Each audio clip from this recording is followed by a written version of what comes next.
Hey, what's going on? Melissa Kibler here, and today in this episode, in this video, I'm going to be sharing you some of my best Facebook Live tips. So I think I need to hear it. You gotta let me know, be completely honest with yourself right now. Drop me a number one if you are doing Facebook Lives right now. Like right now, I'm giving you a little shout out. That's just awesome. It's amazing because not everybody's doing them. Drop me number two right now if you are fearful, if you are scared out of your mind, if you have this uncomfortable feeling with doing a Facebook Live, you don't know where to start, you don't know what to say, you feel like you just aren't the expert to be talking about anything at all, but everybody's doing them and it's hot and you know you should be. So drop me number two if that's you. And I can't see any comments, so if you're joining me live, make sure you say hello. And oh, hey Lisa, you are doing Facebook Lives. Good for you, girl. Thank you for tuning in today. So I am seeing some comments roll in. So if you are tuning in with me live, I always love to know where everybody's tuning in from. Let me know where it is. Gosh, let me know what the weather's like. It's freezing cold here, and I'm right outside Buffalo, New York. And let's get rolling with this. I'm kind of excited because I just came back from, oh, hey Rachel, how are you, girl? So I just got back from the most amazing workshop. It was out in southern LA, out in California. Of course, the weather was not that great out there, of course, right? Out of all the weeks that I choose to travel and go to this workshop. But anyway, everybody has been asking me sometimes, like, Melissa, what are your tips? Like, how do you do these Facebook Lives? I know I gotta do them, but I'm a little nervous. I really don't know how I should go about it. Hey Candy, hi. You're from Kentucky, rainy and cold. Okay, yeah, so we need some warmer weather. We need to cross our fingers and pray for some warmer weather. Freezing there too, Lisa. Oh, yeah, it's the worst. But I have some tips for you today. I have to make this quick. I apologize. And I'm recovering from a cold too, from traveling. So that's why I've kind of been quiet on my page here. I try to do lives at least every other day, 3 times a week. But, and I do have a call with one of my mentors in a little while. So I'm gonna have to fly through these with some tips. But I wanted to give you some of these tips because you can absolutely do a Facebook Live. And hopefully these tips will help resonate with you, to help you do them more smoothly, to feel more comfortable, and most of all, just to be you and have fun with them. That's what you really want to do, is you don't want to be nervous around them, even though my neck still gets red. When I do these Facebook Lives, I can be completely comfortable and excited to talk to you, but for some reason, I still get nervous, and you can see it right through me. So I am not an expert. Don't feel you have to be, but you just have to be, show your vulnerability. And I think that's what's going to help people just relate to you as well, because then they feel okay, she's obviously feeling a little nervous. If she can do it, I can do it too. So I want to go ahead and get started with some tips for you. And every time I do a Facebook Live, I always kind of map out what I'm going to say. I always try to stick to some bullet points to kind of keep me on track a little bit.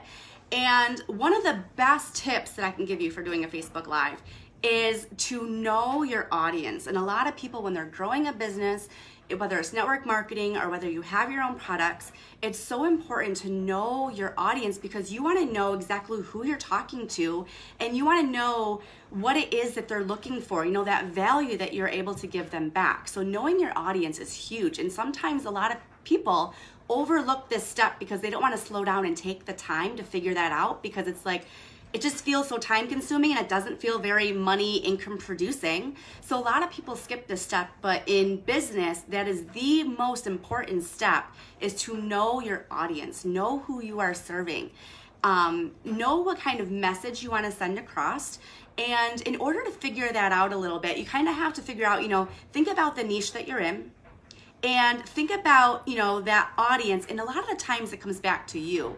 It comes back to the person, think of all the struggles, all of the challenges that you've gone through and how you've overcome them. You're kind of almost giving back in a way to that person that was or is maybe still in your same exact place right now. Okay. So that helps me when I do a Facebook Live, because I feel so good when I learn something and I got it and I've been struggling for so long, and now it's helping me to give that back. Like, you're gonna notice that too in your lives, in your video. It's gonna come from a place right in here, and you're gonna feel so good because it comes from a place of, you have that intention, the right intention behind your message, and that right inspiration of giving back to your followers. So that's super, super important. So you wanna kind of, and people are going to relate to you more when you talk about, some of those pains and struggles that you've had doing a Facebook Live. Like I talked about, like I still feel nervous and my neck gets red. And I remember my first Facebook Live, like my breathing, it just felt so tight. Like I was shaking all over and I was like, oh my gosh, like I can't even do this right now. But I did it, okay? So sharing those experiences with people, and also to, find out like what's keeping your audience up at night. Like those are the biggest things right now that you're trying to like help them push through and push past. So also, here's a couple questions that I got from the workshop over the weekend that were just fabulous that I want to share with you. So think about these couple questions right here. Does the inspiration serve the intention? Okay, so we talked about that a little bit. Like you have to have that right intention before you even desire to have that result, that end result that you're looking for. And also, like, what's the connection between them? Like, you kind of have to understand, like, the connection, because it's all tied together, in that way. And also, how is that inspiration going to serve your audience? Again, it's like, what is it that's going to serve them? What are they missing? What are you going to give them to help them get unstuck, basically? And what value can it bring to your audience? So every single time I post, every single time I do a video, I don't just post just to post, like my 3 times a day, just to like get things on my page or your personal page or wherever you're posting. Like Facebook's, and even if you're doing ads, and that's like a higher level thing, but Facebook's algorithm is so smart that they know every single thing that you put in your page, and they like attract these people, and they can find like who's, the right fit and everything. It's crazy how they do it. I don't know how they do it, but I am super intentional when I post and do a Facebook Live. Like when that goes on my page, there has to be some type of inspiration or intent behind me doing that. So it has a purpose. You want your things on your page to have a purpose. Everything else can go into Facebook stories on your day-to-day and be forgotten, in a day or two. But that's my tip for audience. Now, one of the things I also see, and I try, my house is sometimes, it depends on the light, and of course we're in winter, so it's dark. But if you're doing a Facebook Live, you wanna make sure that you have really good lighting. So you wanna stand in front of the light, so the light is facing you, okay? And that's just gonna give you this, especially when you're outside, like this flawless look, like you're gonna look beautiful when you do it. But that's, and if you don't have good lighting, I mean, you don't have to go out and invest in lighting and things like that, and I don't have anything at the moment right now, but I do want to get some. The Diva ring light is something that a lot of people use if they're really doing Facebook Lives. When you see their face just glowing, they're probably using a Diva ring light. But just get in front of natural lighting is your best. So just get in front of your window. So I'm trying right now, this is the best place I have right now in my house. I'm in my office. Which is a mess anyway. I still have Christmas decorations to pick up and laundry to fold, but that's another day, another story. So standing in light is crucial to have good lighting in your videos. Also make sure your audio is great. So you wanna make sure you have your phone turned all the way up. Sometimes I use my headset too, and there's like the microphone right there too, and you can like make that higher. Okay, sometimes using that works as well. I don't have a microphone. Like I eventually, when I do more, when I get into webinars and all of that stuff, I'll probably, get a mic and things like that. But you wanna make sure you have good audio. And why? Because if people are driving in a car and they can't watch you, they shouldn't be watching you when they're driving in a car. But if people, at least if they can hear you, they're still going to hear your message. So you wanna make sure that your audio is working and is loud and clear. Another tip that I want to give you for doing Facebook Lives, and this is a biggie that I see, and I didn't know this one really when I first started, but okay, on your phone, the camera hole, like the circle, you want to actually be looking at the camera hole because it's actually gonna be like when you're watching me right now and I'm looking in that camera hole, it looks like I'm talking right to you, right? So I don't wanna be looking, like if I'm looking at my face on my screen right now, you don't wanna be looking actually at your face. You wanna be looking in the camera hole, okay? And think back to that audience that I was telling you about at the beginning of the video, and don't think, like when you're doing a Facebook Live, you don't wanna be talking, even though there may be many people watching you, you don't wanna be talking to everybody. You wanna be talking as if you're talking face to face to one person. It's gonna just come across as really sincere, like you're talking right to them. They're going to understand and relate to you, okay? You wanna have that bond, and it's really about the relationship. You're growing a relationship with your followers. So definitely look inside that little hole and talk right to that one person. So instead of saying you guys, sometimes I'll catch myself too, you want to say you, or how are you doing, okay? So that's just a little tip, but I see it all the time when people are looking away from the camera, and I can tell almost immediately that they're not looking in the hole. So that's a tip that I can give you for that. Let's see. All right.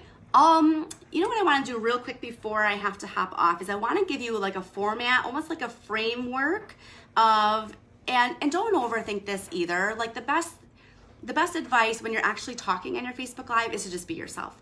I love it when somebody gets right to the point. So when they hop on a Facebook Live and say, okay, in today's episode or in today's video, I'm going to be sharing with you blah, blah, blah, blah, blah, and give them what you're going to be sharing and maybe a couple bullet points of what they can expect to learn from you on the Facebook Live. So that way there's no like, oh, I'm going to wait for you to hop on. Oh, I see another one, and that can go on minutes later and you haven't even gotten into anything that you're going to talk about.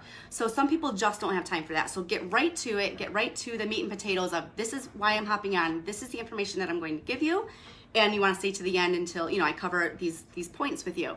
So, and when you get to the point, okay, I went over that, and now what you want to do is you can introduce yourself.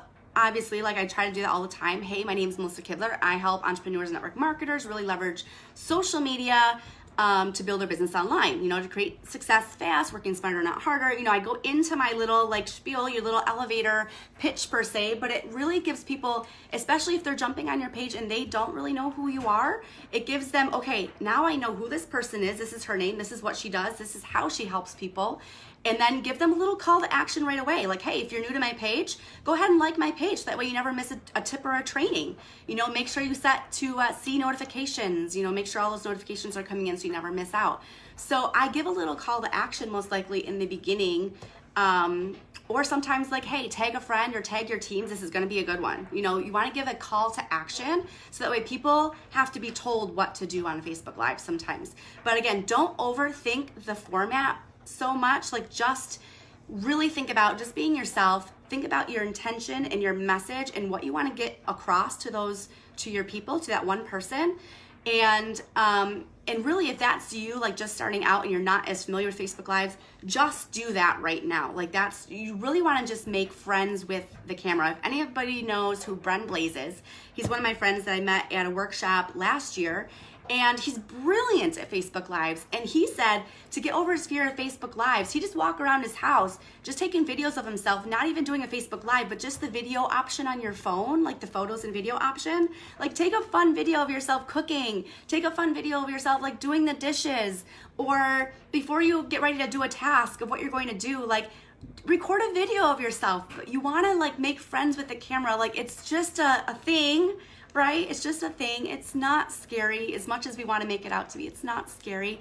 And you're never going to get really, really good with Facebook Lives until you just do them. So the more you do them, the more you're going to feel comfortable with them. But what I've found is once you really know your audience and their biggest pains and their struggles and like what you have to like give, you guys know so much. Like I'm sure you've been around and you're listening to podcasts and you're reading books and you're going to trainings. Like don't let that just sit there. Like take that information, take that inspiration, that aha moment, and give that back, because more than likely, that person that's watching you, you're a step ahead of that person, and that person may not know that little tidbit. Or maybe you're giving that to them in a new way, in a new light, and they're like, oh, now I get it, because she she explained that to me in a different way, okay? So you kind of have to get over yourself a little bit. Remember, it's not about you. It's about that person who you are trying to help on the other side. So that is some of my best advice. Again, introduce yourself, what you do. You give the bulk of your story, you know, like prior to blah, blah, blah, like this is what was going on in my business. You know, I was struggling, and be relatable. And then this is what I found, this is what's working, and then give them that value back. So you kind of want to like segue into that. And like I said, always like try when you're doing a Facebook Live at the very end to also give another call to action. I always leave something like, here are some examples, like give me some likes or hearts right now if you're finding value to watching this Facebook Live. Or you could say something like, drop the word value if you found value in this. Or, you know, tag a friend or share this out, you know, with your teams or anything like that. That's a call to action. It's just giving them something to do. Or if you're referring to something, like if I have a new blog post that I am giving a Facebook Live about with my new blog post, I can also say, hey, if you want the link to the blog post that I talked about in this video, I'm gonna, you know, drop the link below. You can click there to go and catch that again. So those are my tips. I gotta hop on because I have a call in like a minute. So hopefully these tips really helped you. Again, drop the word value if you found value in this, because I appreciate everything, you know, what your thoughts and things like that. And definitely let me know how I can help you. If there's things that you'd like me to cover, I'd be more than happy to try to do that. But thank you so much for watching, and I appreciate you. You guys go out and have a wonderful and blessed day. I'll talk to you again soon. Bye-bye.